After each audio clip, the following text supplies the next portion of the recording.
The fundamental revolution, actually largely undocumented in both our societies, was the destruction of lifelong marriage in the 1960s by divorce laws, which created this extraordinary position. And when you hear it described like this, you'll understand what happened.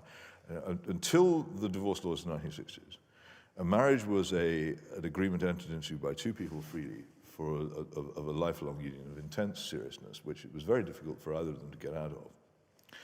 After the divorce laws in the 1960s, it was entered into in the same way, but it was extraordinarily easy to get out. If one party to the marriage wished to get out of it, not merely could that party of the marriage get out of it, that party of the marriage could get, if necessary, the state to drag the other party out of the house and put him or her in prison if he wouldn't go. What's more, to divide up the property and the children of the family in favor of the person who had initiated the breakup of the marriage. And this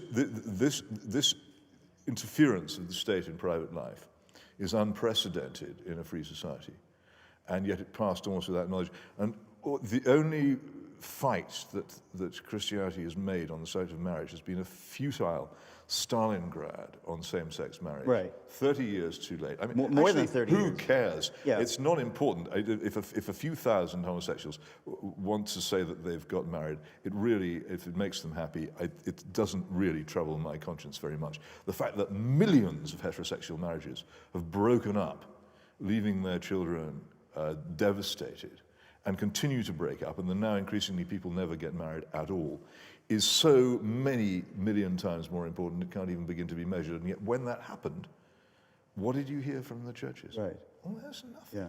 Well, many people have said this, and I'm one of them, that it was the battle for no-fault divorce. That was the moment. That meant to be, pardon? That was the moment. That was the moment, and I don't know when that was here. I don't even know it was in the U.S., but they were pretty much contemporaneous, and they happened pretty much at the same time. And that's clearly when things were legally redefined to lead us to where we are now.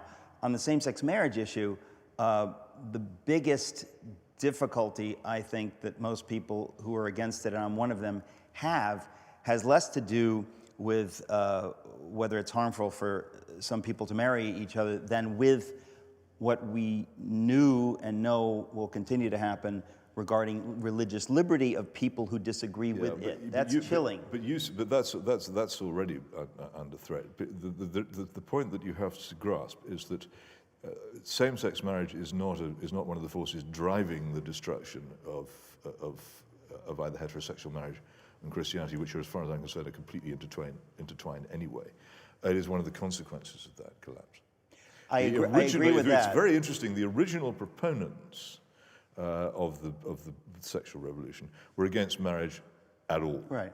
And what's been quite interesting is how many of them have actually done complete U-turns on this and are now rather fervently in favor of same-sex marriage. Yeah. But of course, same-sex marriage is quite different from the sort of marriage which existed before the 1960s.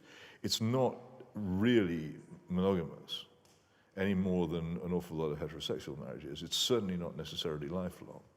It's a different thing. It's not really conjugal. It's a wholly different, much weaker relationship. And it's easier to get out of marriage these days than it is to get out of a car leasing agreement anyway.